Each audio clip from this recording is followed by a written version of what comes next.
નમસ્કાર મિત્રો, દેશ અને દુનિયાના તાજા સમાચારમાં તમારું સ્વાગત છે। વાત કરીશું ભાવનગરની। ધોધમાર વરસાદ, પૂરમાં લોકો હેરાન પરેશાન થયા છે। ભાવનગરના સિહોરમાં ધોધમાર વરસાદ વરસી રહ્યો।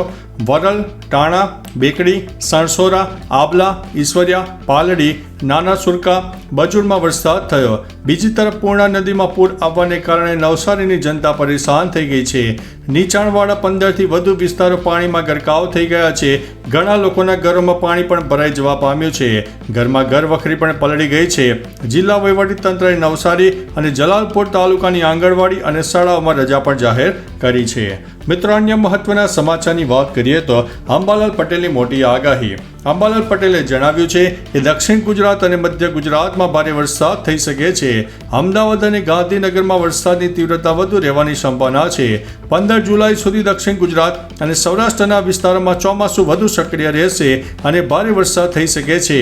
18, 19 અને 20 જુલાઈ દરમિયાન વરસાદ થોડો વિરામ લેશે, પરંતુ 24 થી 30 જુલાઈના અઠવાડિયામાં ફરીથી ગુજરાતમાં વરસાદ સક્રિય થઈ જશે।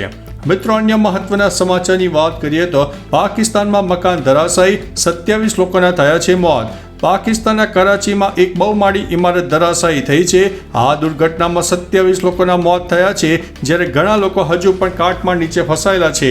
લોકોને બચાવવા માટે રાહત કામગીરી ચાલુ કરવામાં આવી છે। એવું કહેવામાં આવી રહ્યું છે કે આ ઇમારત ખૂબ જ જૂની હતી અને જર્જરિત ઇમારતોમાંની યાદીમાં પણ તે સામેલ હતી। મિત્રો, અન્ય મહત્વના સમાચારની વાત કરીએ તો કુલ્લુમાં કાર ખાડામાં ખાબકી, 4 લોકોના થયા છે મોત। હિમાચલ પ્રદેશના કુલ્લુ જિલ્લામાં એક ગમખ્વાર અકસ્માત સર્જાયો હતો, જેમાં 4 લોકોએ પોતાનો જીવ ગુમાવ્યો છે। આ સાથે આ અકસ્માતમાં એક વ્યક્તિ ગંભીર રીતે ઘાયલ થયો છે। આ અકસ્માત રોહતાંગ પાસના રાહિલનાના નજીક સર્જાયો હતો, જ્યાં એક કાર રસ્તા પરથી ઊંડી ખીણમાં પડી ગઈ હતી। મિત્રો, અન્ય મહત્વના સમાચારની વાત કરીએ તો આ ટોલ ટેક્સમાં 50% સુધીનો ઘટાડો। નેશનલ હાઈવે પર ટોલ ટેક્સમાં 50% સુધીનો ઘટાડો કરાયો છે। આ ઘટાડો એવા હાઈવે પર કરાયો છે જ્યાં પુલ, ટનલ, ફ્લાયઓવર અથવા તો એલિવેટેડ સ્ટેચ બનાવાયા છે। અગાઉના નિયમો હેઠળ નેશનલ હાઈવે પર ખાસ માળખાગત સુવિધાઓ માટે સામાન્ય ટોલ કરતાં ફી કરતાં 10 ગણી વધુ રકમ વસૂલવામાં આવતી હતી, જેથી માળખાગત સુવિધાઓનો ખર્ચ આવરી લેવાય। હવે નવા નિયમો હેઠળ તેમાં 50%નો ઘટાડો થયો છે, જેના કારણે ઓછો ટોલ ટેક્સ ચૂકવવો પડશે। મિત્રો, અન્ય મહત્વના સમાચારની વાત કરીએ તો 1 ઓગસ્ટથી 100 દેશો પર લાગશે નવો ટેરિફ। અમેરિકા 1 ઓગસ્ટથી 100થી વધુ દેશોની આયાત ઉપર 10% પારસ્પરિક ટેરિફ લગાવશે, જેમાં ભારતીય માલ ઉપર 26% ટેરિફ લગાવવાની અમેરિકાની અસ્થાયી મુલતવી 9 જુલાઈએ સમાપ્ત થઈ રહી છે। જો ત્યાં સુધીમાં કોઈ વચગાળાનો વેપાર કરાર નહીં થાય તો 1 ઓગસ્ટથી ભારતીય નિકાસ ઊંચા દરનો સામનો કરવો પડી શકે છે। મિત્રો, અન્ય મહત્વના સમાચારની વાત કરીએ તો હિમાચલમાં ફરી વાદળ ફાટ્યો, 19મી વખત વિનાશ। રવિવારે હિમાચલ પ્રદેશમાં ફરી વાદળ ફાટવાની ઘટના બની, જેના કારણે વિનાશ થયો। 20 જૂનથી 6 જુલાઈ સુધીમાં અત્યાર સુધીમાં 19 વખત વાદળ ફાટવાની ઘટનાઓ બની, 23 પૂર અને 19 ભૂસ્ખલન થયા। રાજ્યમાં અત્યાર સુધીમાં 82 લોકોના મોત થયા છે। આમાં વરસાદ, ભૂસ્ખલન, પૂર અને વરસાદને કારણે માર્ગ અકસ્માતને કારણે થયેલા મૃત્યુનો પણ સમાવેશ થાય છે। રાજ્યમાં 269 રસ્તાઓ પણ બંધ છે। મિત્રો, અન્ય મહત્વના સમાચારની વાત કરીએ તો કંડલા બંદરે જહાજમાં બ્લાસ્ટ। મેથેનોન કેમિકલ ભરીને હોંગકોંગ રજિસ્ટ્રેશન ધરાવતું ફૂલદા નામનું જહાજ કાર્ગો ખાલી કર્યા પછી કંડલાના દરિયામાં આવતા તુણાબોયા તરફ જઈ રહ્યું હતું, ત્યારે જહાજ ખાલી ટેન્કરમાં બ્લાસ્ટ થયો હતો। જહાજના 21 ક્રૂ મેમ્બર સહિત હાલ સબ સલામત છે। જહાજના પાછળના ભાગે નુકસાન પહોંચ્યું હતું, જેના પગલે જહાજ એક તરફ નમી ગયું હતું। મેરીટાઈમ રિસ્પોન્સ કોઓર્ડિનેશન સેન્ટર કોસ્ટગાર્ડની ટીમ હાલ બચાવ કાર્યમાં લાગી ગઈ છે। મિત્રો, અન્ય મહત્વના સમાચારની વાત કરીએ તો એક જ રાતમાં 6.5 ઇંચ જેટલો વરસાદ। અરવલ્લી જિલ્લામાં રાત્રે ગાજવીજ સાથે વરસાદ પડવાની શરૂઆત થઈ। શરૂઆતમાં ધીમી ધારે વરસાદ થયા બાદ ભિલોડા પંથકમાં ધોધમાર વરસાદ તૂટી પડ્યો અને એક જ રાતમાં 6.5 ઇંચ જેટલો વરસાદ થતાં જળબંબાકારની પરિસ્થિતિનું નિર્માણ થયું। ભારે વરસાદને કારણે ઠેર ઠેર પાણી ભરાઈ ગયા છે। જિલ્લાના અન્ય તાલુકાઓ મોડાસા અને મેઘરજ પંથકમાં પણ 1 ઇંચ વરસાદ નોંધાયો છે। માલપુર પંથકમાં પણ અડધા ઇંચ કરતાં વધુ વરસાદ નોંધાઈ ગયો છે। મિત્રો, અન્ય મહત્વના સમાચારની વાત કરીએ તો મને મરાઠી નથી આવડતી, મને કાઢીને બતાવો। ભાજપ નેતા અને અભિનેતા દિનેશલાલ યાદવ ઉર્ફે નિરહુઆએ મહારાષ્ટ્રમાં હિન્દી વિવાદ પર ખુલ્લી ચેલેન્જ આપી છે. તેમણે કહ્યું છે, જે કોઈમાં હિંમત હોય તો મને મહારાષ્ટ્રમાંથી કાઢી બતાવો. હું મરાઠી નથી બોલતો. હું ખુલ્લો પડકાર આપું છું. હું અહીં રહું છું. નિરહુઆએ આગળ કહ્યું છે કે આપણો દેશ વિવિધ ભાષાઓ અને સંસ્કૃતિનો દેશ છે. આ જ ખાસિયત છે.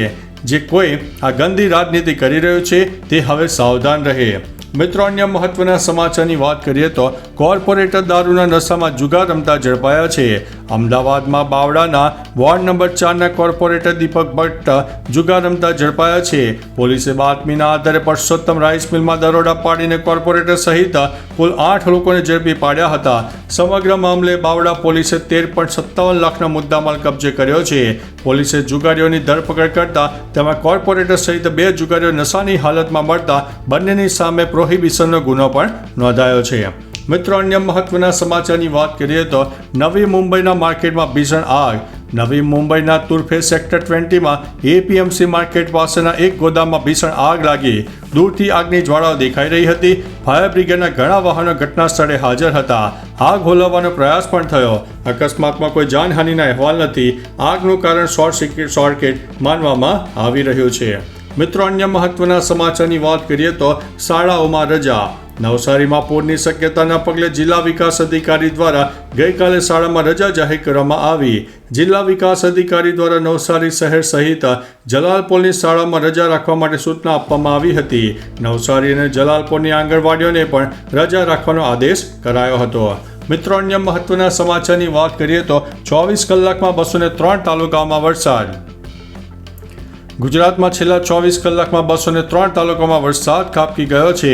જેમાં સૌથી વધુ તાપીના ડોલવણમાં 6.1 ઇંચ વરસાદ નોંધાયો છે.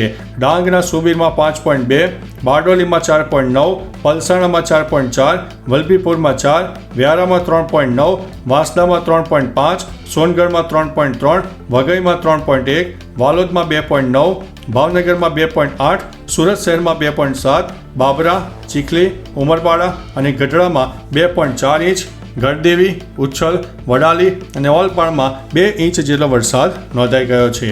મિત્રો, અન્ય મહત્વના સમાચારની વાત કરીએ તો ઇઝરાયેલે હવે આ દેશ ઉપર મોટો હુમલો કર્યો છે. ઈરાન અને હમાસ પછી હવે ઇઝરાયેલે યમન ઉપર હુમલો કરી દીધો છે. ઇઝરાયેલે યમનના હુતી બળવાખોરોને નિશાન બનાવ્યા છે. મળતી માહિતી મુજબ ઇઝરાયેલે ઓપરેશન બ્લેક ફ્લેગ દ્વારા યમનના પશ્ચિમ ભાગમાં સ્થિત 3 મુખ્ય બંદરો પર હુમલો કર્યો છે. હુમલા પહેલા ઇઝરાયેલે આ વિસ્તારો નાગરિકોને વિસ્તાર ખાલી કરવાની ચેતવણી આપી હતી. આ હુમલાને કારણે મધ્ય પૂર્વમાં તણાવ વધી ગયો છે. મિત્રો, અન્ય મહત્વના સમાચારની વાત કરીએ તો ભેસાણની સ્કૂલમાં 25થી વધુ વિદ્યાર્થીઓ સાથે અભદ્ર કૃત્ય આચરવામાં આવ્યું છે. જૂનાગઢના ભેસાણ તાલુકાના એક ખાનગી શૈક્ષણિક સંકુલમાં શિક્ષણ જગતને શર્મસાર કરતી ઘટના સામે આવી છે. સંકુલના પ્રિન્સિપાલ અને સંસ્કૃતના શિક્ષક પર 25થી વધુ વિદ્યાર્થીઓ સાથે કૃત્ય કર્યાના આક્ષેપો છે. પોલીસે બંનેની અટકાયત કરીને પૂછપરછ હાથ ધરી છે. વાલીઓએ પોલીસને અરજી આપી છે અને કેટલાક વિદ્યાર્થીઓએ જણાવ્યું છે કે મોડી રાતે કપડાં કઢાવીને કૃત્ય કરાતા હતા. મિત્રો, અન્ય મહત્વના સમાચારની વાત કરીએ તો ચૈતર વસાવા વડોદરા સેન્ટ્રલ જેલમાં રખાશે. ધરપકડ કરવામાં આવેલા ધારાસભ્ય ચૈતર વસાવાને વડોદરા સેન્ટ્રલ જેલમાં રાખવામાં આવશે. ચૈતર વસાવાને વડોદરા જેલમાં રાખવાના આદેશ નર્મદા કોર્ટ દ્વારા કરવામાં આવ્યો છે. નર્મદામાં કાયદો અને વ્યવસ્થાની સ્થિતિને કારણે આ નિર્ણય લેવામાં આવ્યો છે. વડોદરાની સયાજી હોસ્પિટલમાં ચૈતર વસાવાનું મેડિકલ ચેકઅપ પણ કરવામાં આવ્યું હતું. તો ચાલો મિત્રો, ફરીથી દેશ અને દુનિયાના સુપરફાસ્ટ સમાચાર લઈને મળતા રહીશું. ત્યાં સુધી અમને રજા આપશો. નમસ્તે.